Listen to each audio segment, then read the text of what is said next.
What happens when siblings marry each other? The biological consequences of consanguineous unions remain one of history's most disturbing chapters, especially when they occur over multiple generations, as seen in the case of twins with extreme deformities. In the state of West Virginia, within the heart of the Appalachian Mountains, a community existed that time forgot. The year was 1937. Still struggling to recover from the Great Depression was the country. And while major cities were beginning to see signs of economic recovery, the isolated valleys and steep slopes of the Appalachians remained a world apart, a place where families lived by traditions dating back generations. One such lineage was the Blackwood family. Established in that region since the late 18th century when the first European settlers ventured through the Appalachian, the Blackwoods were known for their self-imposed isolation. As decades passed, the Blackwoods remained while other families migrated to cities in search of opportunities, transforming into a genetic island amid the mountains.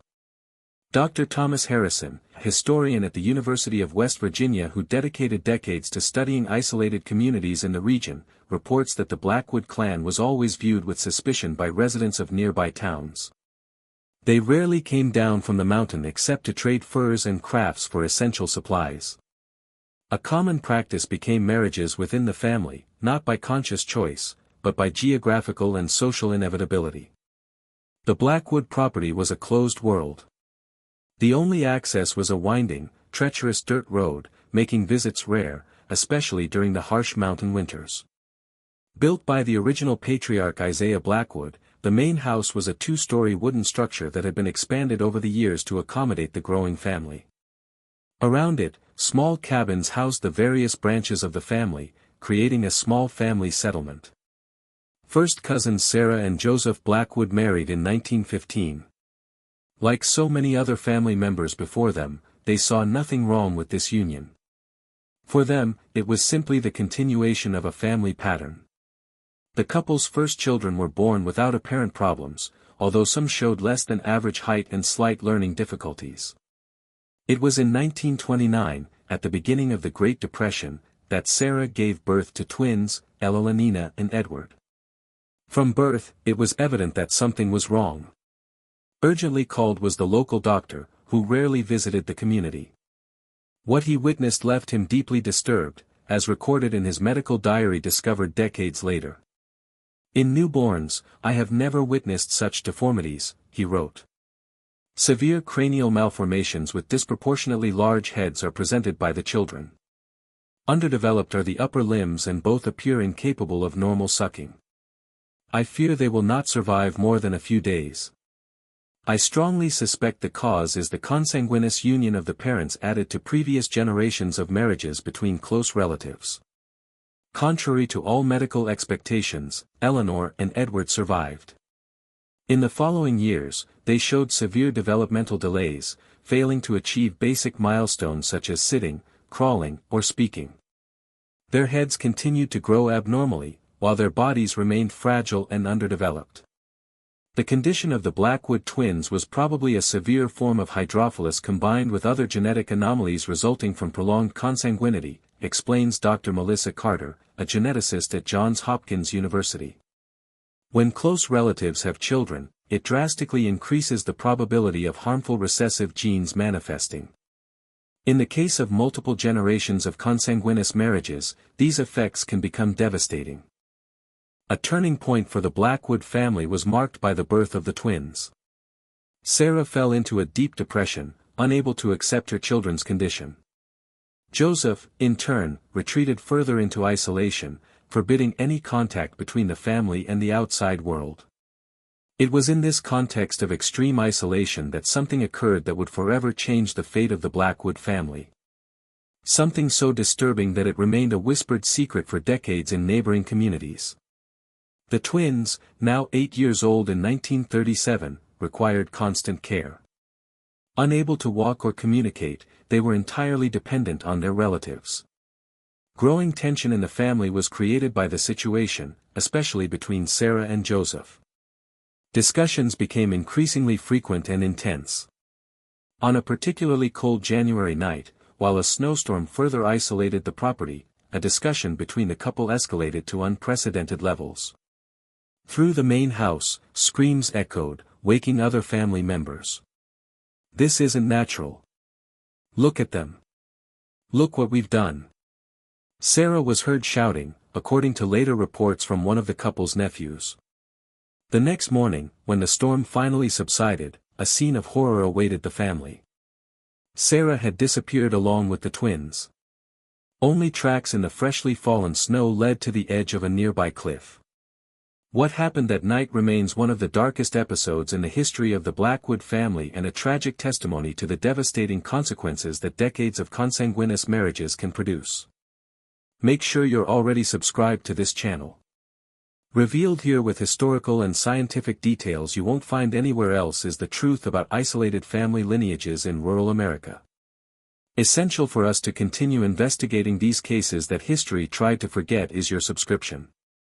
The story of the Blackwood family neither began nor ended with the tragedy of Sarah and her twin children. To fully understand what led to that fateful winter night in 1937, we need to go back even further in time and examine how this pattern of isolation and consanguinity formed. Arriving in the Appalachian Mountains in 1792 was patriarch Isaiah Blackwood, who was fleeing accusations of heterodox practices in New England. A taciturn and suspicious man, Isaiah believed the outside world was corrupt, and that only in isolation could his family preserve what he called spiritual and physical purity. Isaiah Blackwood was a classic example of a leader who used isolation as a tool of control, explains Dr. Rebecca Johnson, an anthropologist specializing in closed communities. Historical archives suggest he had already been expelled from 3 different communities before finding refuge in the mountains, always for imposing extreme views on family segregation. In his personal notes, discovered in a hidden chest in the main house only in the 1970s, Isaiah wrote, "Our lineages must remain pure without mixing with outsiders. The strength of our blood depends on it." This distorted view was passed on to subsequent generations as an unquestionable dogma. By the 3rd generation, the Blackwoods rarely married people from outside the family. The norm became marriages between cousins, and occasionally even closer unions occurred. Gradually, problems began to appear.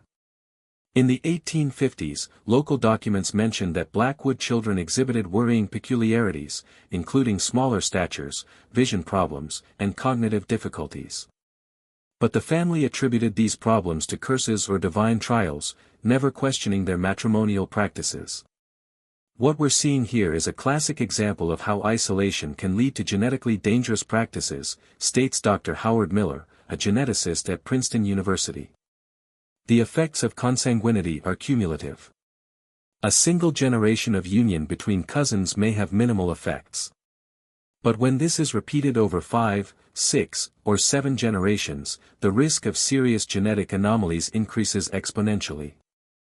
Returning to Joseph and Sarah Blackwood, first cousins and direct descendants of 6 generations of consanguineous marriages, the stage was set for a genetic catastrophe. When Sarah became pregnant for the 3rd time in 1928, she had already given birth to 2 children who showed mild signs of the effects of consanguinity, Michael, who had 6 fingers on each hand, and Ruth, who presented learning difficulties. Exceptionally difficult was the twins' pregnancy. Sarah suffered from severe nausea throughout the gestational period and gained very little weight. Occurring during a snowstorm that prevented the doctor's arrival, the delivery was assisted only by older women in the family. Born first was Eleanor, followed by Edward 20 minutes later. Immediate was the shock. Besides disproportionately large heads, the babies presented multiple deformities. Their eyes were widely spaced, their lips had fissures, and their hands had fused fingers.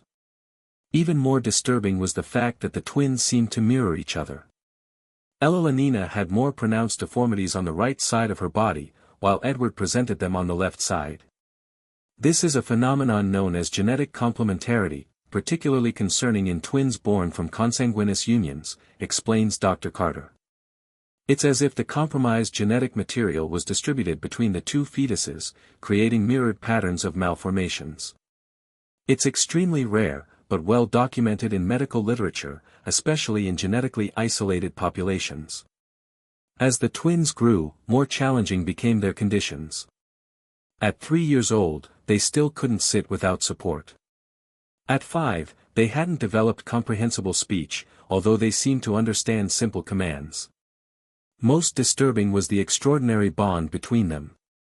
When separated, even if only by a wall, they became extremely agitated, emitting distressing screams until they were reunited. This type of connection between monozygotic twins is already common in healthy pairs. But in cases of compromised neurological development, it can manifest in even more intense ways, observes Dr. William Tennant, a pediatric neurologist who studied the few medical records of the Blackwood twins decades later.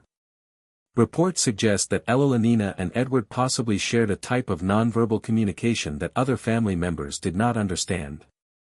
The twins' condition gradually deteriorated. At 7 years old, Edward began having frequent seizures. Evelina developed severe scoliosis that further hindered her already limited mobility. Primarily on Sarah fell the burden of caring for them, as Joseph spent increasingly more time away working in the family fields or hunting in the mountains. A disturbing account was left by a distant cousin, Daniel Blackwood, who occasionally visited the property to bring supplies. In his personal diary dated November 1936, "I visited Joseph and Sarah today. The situation worsens each time I come.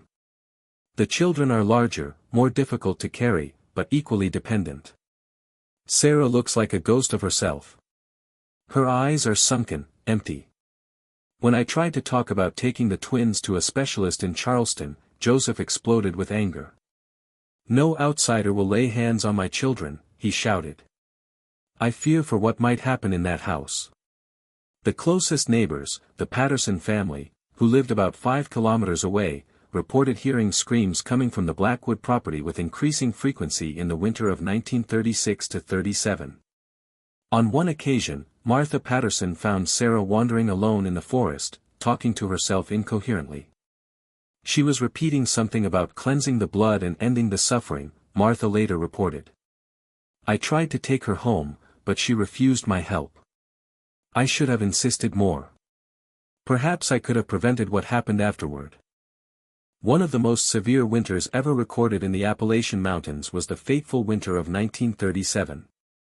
Successive snowstorms further isolated the already reclusive Blackwood family.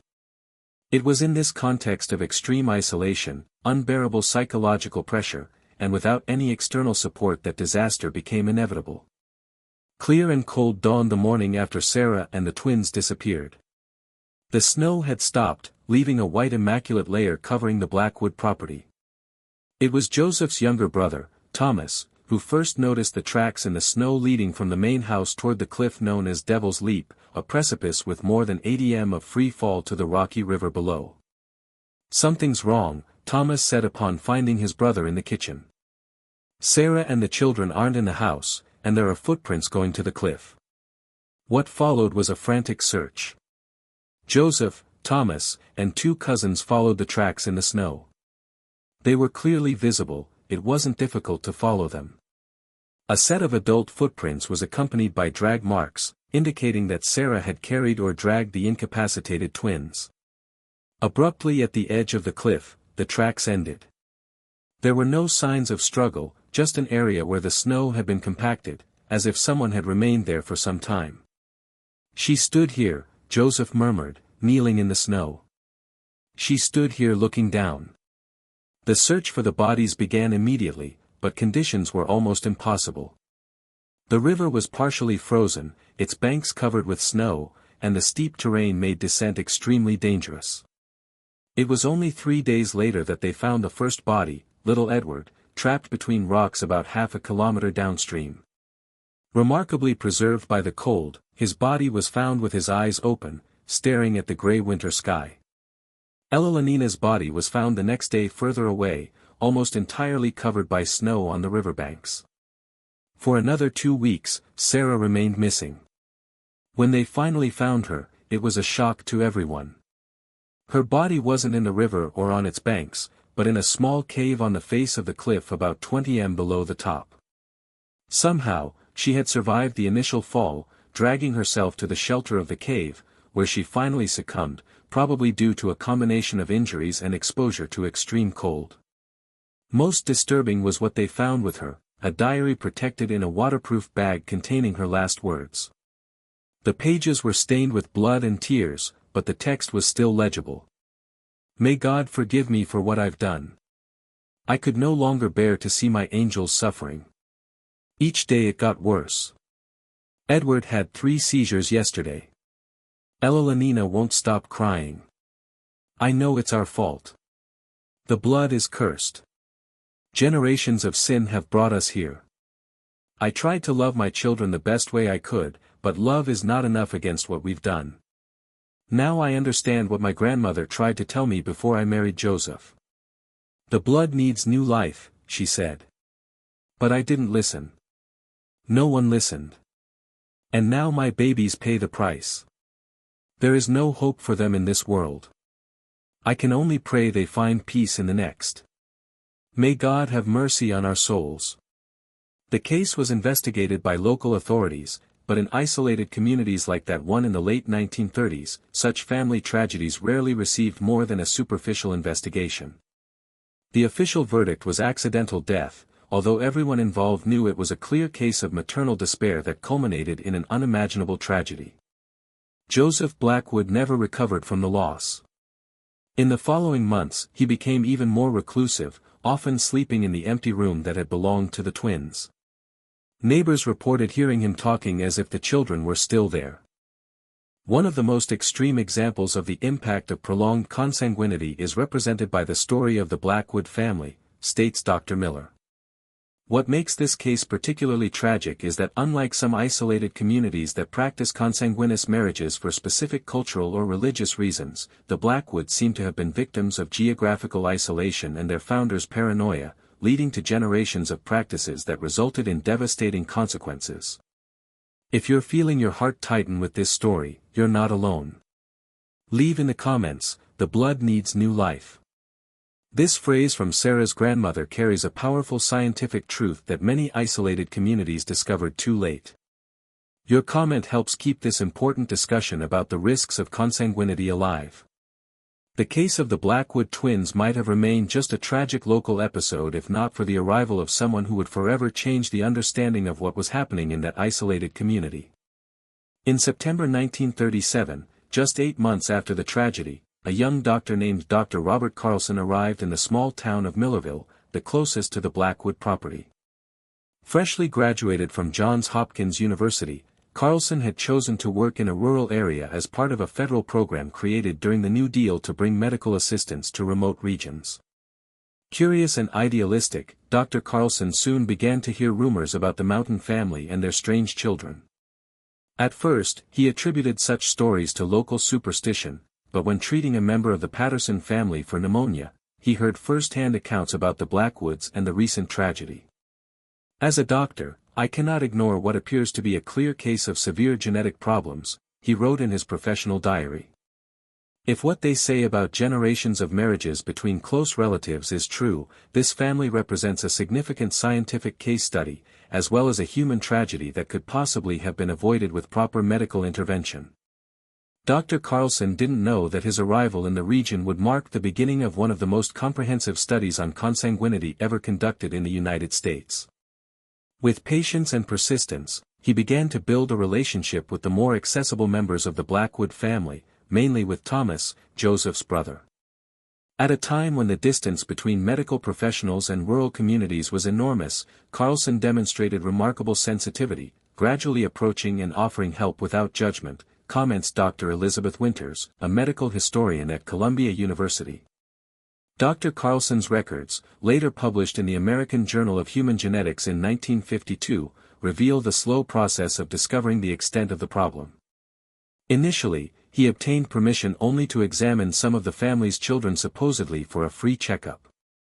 What he found deeply alarmed him.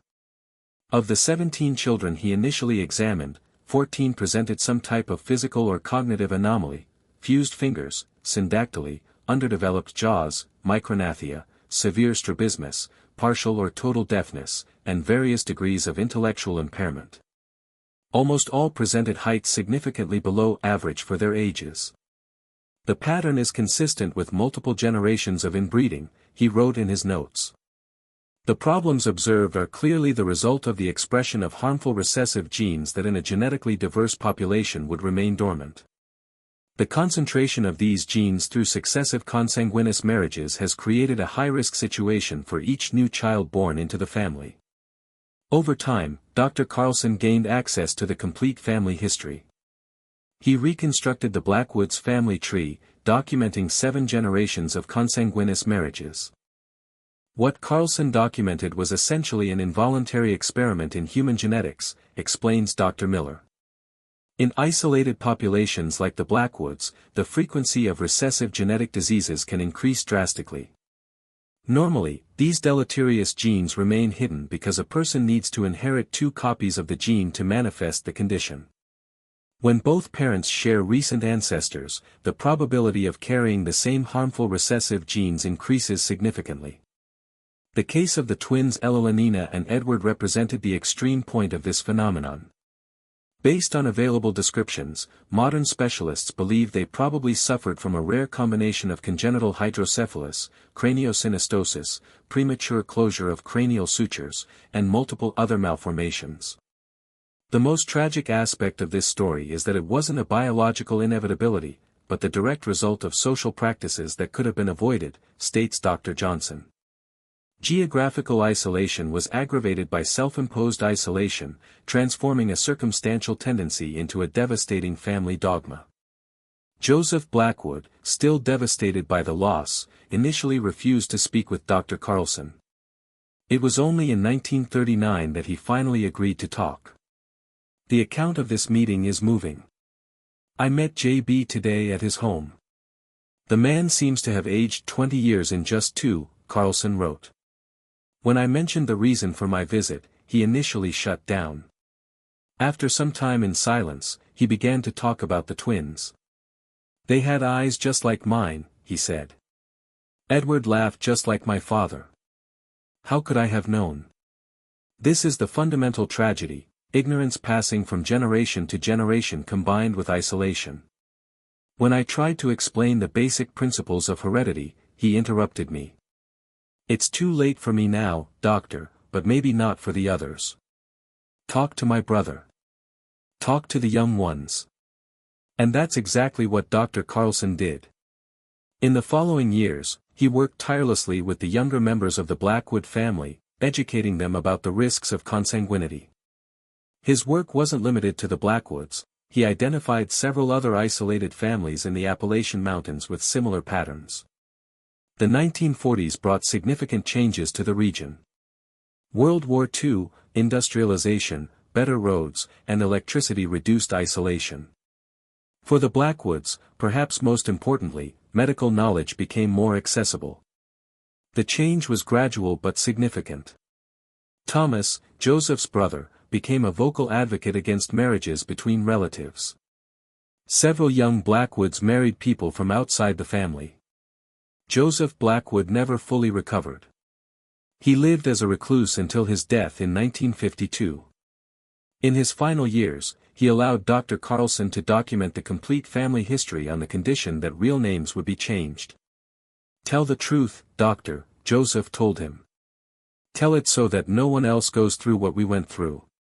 The legacy of the Blackwood family extends far beyond the personal tragedy. The study conducted by Dr. Carlson became a reference in medical literature on population genetics. Carlson's work was pioneering, states Dr. James Wilson, professor of medical genetics at Harvard University. He managed to document inheritance patterns and clearly demonstrate how certain conditions manifested with increased frequency in lineages with a high degree of consanguinity. The data collected showed that in the Blackwood family, the incidence of congenital anomalies was approximately 17 times higher than in the general population. What makes Carlson's study so valuable is that he managed to follow the family for more than a decade, documenting how the introduction of new genes through marriages with unrelated people began to reduce the incidence of these conditions in subsequent generations, explains Dr. Carter. The Blackwood story eventually became a case study for anthropologists, sociologists, and historians. What happened to the Blackwoods wasn't simply the result of individual decisions, but of a complex interweaving of geographical isolation, specific cultural beliefs, and lack of access to scientific information, observes Dr. Johnson.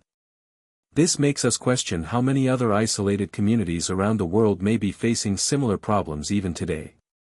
Modern studies have identified several populations where consanguineous marriages remain common. We now know that an isolated marriage between first cousins increases the risk of congenital anomalies by approximately 4 to 7% above the population baseline, explains Dr. Wilson. This risk, although significant, is manageable with adequate genetic counseling. The real danger arises when these marriages occur repeatedly over multiple generations. The fate of the Blackwood property reflects the changes that occurred. The main house was abandoned after Joseph's death. In 1972, Thomas Blackwood Jr., Joseph's nephew, established the Blackwood Foundation for Genetic Studies, which funds research and offers free genetic counseling. "It's our way of transforming the family tragedy into something positive," declared Thomas Jr., "If the knowledge that emerged from our family's suffering can prevent others from going through the same, then something good will have come from all this." The twins, Elalina and Edward, were buried in a small family cemetery. In 1997, on the 60th anniversary of their deaths, the family descendants erected a granite monument with the inscription, Elalina and Edward Blackwood, 1929 to 1937. Their brief lives brought light to what was in the shadows. May their legacy be knowledge and understanding. Dr. Robert Carlson continued his work in the Appalachian Mountains until his retirement in 1965. His study led to the creation of specific educational programs for isolated communities. In 1983, a PBS documentary titled Isolated Lineages, The Genetics of the Mountains, presented an anonymous version of the story, stimulating significant improvements in rural health services. The Blackwood story, although deeply tragic, also represents a powerful example of how scientific knowledge can transform destinies, concludes Dr. Winters. What began as a narrative of ignorance and isolation transformed into a catalyst for education and change. Today, the descendants of the Blackwoods are scattered throughout the country. As Dr. Carlson observed in his final notes, human history is full of examples of how ignorance can lead to suffering, but equally abundant are examples of how knowledge can redeem even the darkest chapters of our lives. The Blackwoods exemplify both. If you watched until here, it's because you liked this story. Leave a comment saying, "I watched until here," so I can get to know you and know who really enjoys the stories on this channel. Don't forget to leave your like and share this video with people who might be interested. Your subscription is fundamental for us to continue revealing these cases that history tried to forget. Science and history have much to teach us about the consequences of practices such as consanguinity, and it is our duty to bring these lessons to light.